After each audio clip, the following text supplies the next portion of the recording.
Hi V Squad, welcome back to my channel. If it's your first time here, please don't forget to hit the subscribe button. Also, Majimbo has went on to expose Naomi Campbell. She took to her socials and said, talking about the Naomi Campbell situation was very hard and scary for me, but I don't want to be owned by someone else, and I want to acknowledge a lot of big hits and blows in my career came from another black woman and not try own incompetence. She also went on to say that everyone worried about her career and I came to peace with everything. As I said, I don't want to be controlled. I'm just a happy free bird that minds her own business. We'll be posting a video about what she said about Naomi Campbell at the end of this. Do comment on the below V Squad and let us know what you think. Bye everyone. Talk about Naomi Campbell. Talk about Naomi Campbell. There's Naomi your mentor. Relax.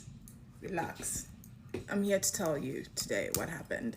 So, in December of 2020, Naomi was coming to Nairobi to do some shopping. She was on holiday, but on a remote place. So she was in Nairobi doing shopping. And I texted her and she told me she's in Nairobi. So I was so excited to meet her. She was the first celebrity I was ever going to meet. Guys, I was through the roof.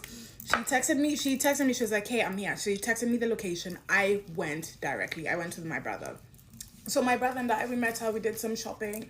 And as we're shopping, she's like, oh, the plane that's taking us back actually has couple more seats. Do you and your brother want to join us on holiday? Hell yes. So I was like, oh, that would be so lovely. But I texted my dad, I said, hey, get the car ready, I'm coming to the house. We are going to the airport in an hour to meet Naomi Campbell so she can take me on vacation. So we go on vacation. We had like a very nice vacation. Naomi took care of me the whole entire time. We were staying on the beach, we were doing this, and then like this, that, eating, just having fun, what people do on vacation.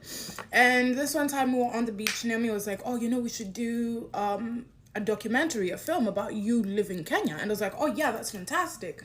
She introduced me to a couple of people in Hollywood. It was so lovely. So a couple of people she was on vacation with were coming to Nairobi after the vacation. They were staying at the Kempinski. So I went to see them at the Kempinski when the whole thing was over. So I sat down with them. I was talking to one of them, and one of them was like, oh, it's so, like, how did you meet Naomi? And I was like, oh no, I texted her on Instagram, blah blah. And she was like, oh yeah, she told us like she made you and she built you and she made your career. And I was like, what? No, that's not what happened. And I was like, you mean like helped me and like promoted me? And she was like, no, like what you have is because of her. And I was like, oh yeah, no, that didn't happen. It is very important you remember that part for later. Okay, so time goes by. March 2022. We have jumped into March 2022. I get a phone call. My phone is ringing. Naomi Campbell. Oh, so I pick up, I'm like, hey sis, like how are you doing? And she's like, Elsa, how dare you? Oh, so I'm in shock, right? I don't know what's going on. So let me tell you what happened, the context of this phone call. So I had just finished the previous year, I had done a documentary on my life, about bullying, about growing up with colorism, all these things, about comedy, where I fell in love with comedy. So the film was debuting at Tribeca Film Festival, and someone from Tribeca asked Naomi if she's coming, and Naomi thought the film was the film she had suggested to me on the beach about me leaving Kenya. So I was like, no, that's not what it's about. I tried explaining to her, and then she was like, I'll sue you for the rights of this movie, and I'll win, right? So I'm like, oh my goodness, I'm like, this is crazy. I'm telling you, it's not about that. So I tell her, let me call you tomorrow. And she asked me, like, why didn't you tell me when I told you at the beach? And I was like, you're Naomi Campbell. Like, I was starstruck. Like, it took me very long to, like, process that moment. And I was like, I'll call you tomorrow. So the next day I had a flight. The flight I was taking from Botswana to Ghana, where I met that guy, actually. That's the time I was taking that flight. So I was supposed to call her the next day, but it was a 22-hour flight, and in Ethiopia, there was no service, so I couldn't call her. So I called her the day after. Immediately, I landed in Ghana. So she's the first person I called. I'm like, hey, hey, blah blah. Like, are you free to talk? And she tells me, you were supposed to call me tomorrow. You were supposed to call me yesterday. You didn't call me yesterday, which she was very right about. And she said, I have the Met Gala, and she was like, this is the last time I'm speaking to you. Have a nice life. And she hung up, which I was like, I was very saddened by the situation, right? But I was like, if that's how she truly feels, because I respect people's space. So I was like, if that's how she truly feels, fine, it's okay. So I let it go.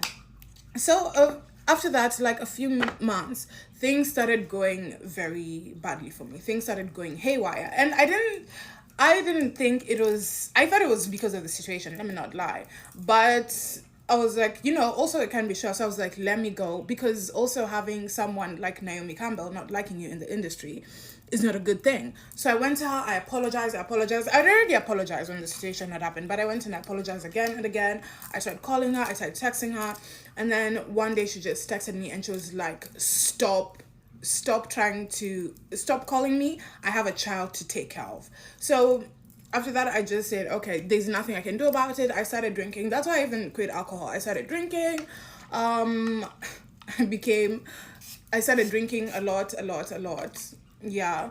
And then, because I wasn't sure why things were going so wrong, and I couldn't put my finger on it. And then a few months later, I met Edward Enifel at a party, and Edward Enifel is oh my goodness, he's one of the people I adore the most. So I was like, oh my goodness, that's Edward, I have to go say hi. So I go, I'm like, hey Edward, I'm such a big fan. And he looks at me, he's like, I know you. And then he said something that made me think the situation with Naomi was causing like some of the trials and tribulations I was currently going through.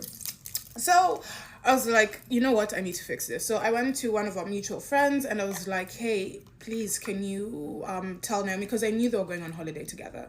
So I was like, hey, can you please tell Naomi to text me? And she was like, yeah, I'll make sure, and blah, blah. So a couple of days went by, and then Naomi finally texted me and she was like, yeah, I let that go a long time ago. I'm not one to hold a grudge. She sent me a very lovely text. She said, Happy New Year. So after that happened, this was the new year 2023. So after that happened, every single step I made, every single move I made, I told Naomi. Every single thing I did, I told Naomi. I would breathe. I tell Naomi whether she would reply or not. I would send her a message because I didn't want what happened to happen again. And after some time, after a few weeks, I called my mom and I was like, this isn't normal. This doesn't feel healthy. It kind of feels, it doesn't feel too nice. There's nothing healthy or normal about this. And I was like, I don't want to be in a situation like this. So after that, I just decided it is healthier for me to completely remove myself from the situation and get myself out. And you remember earlier when I said my friends said,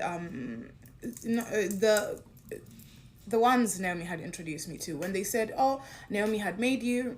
You remember when I said that? So I just want to acknowledge that and say that even through all this, right, even through everything that happened, first of all, number one, obviously I played a part in it because I am part of the story.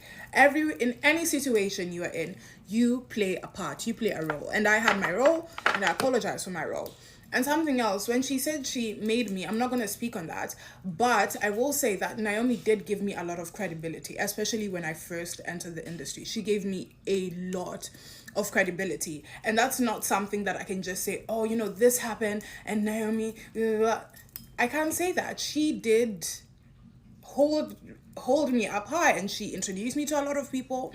She made me feel special. She did a lot of things for me. So I wouldn't say she made me, but she did play a big role in a lot of the things that I did in that space during that time. So yeah, me and her, we're not friends, we're not enemies, we're not anything, just not really in association. So we're just strangers. Talk about Naomi Campbell. There's Naomi, your mentor. Relax. I'm here to tell you today what happened. So in December of 2020,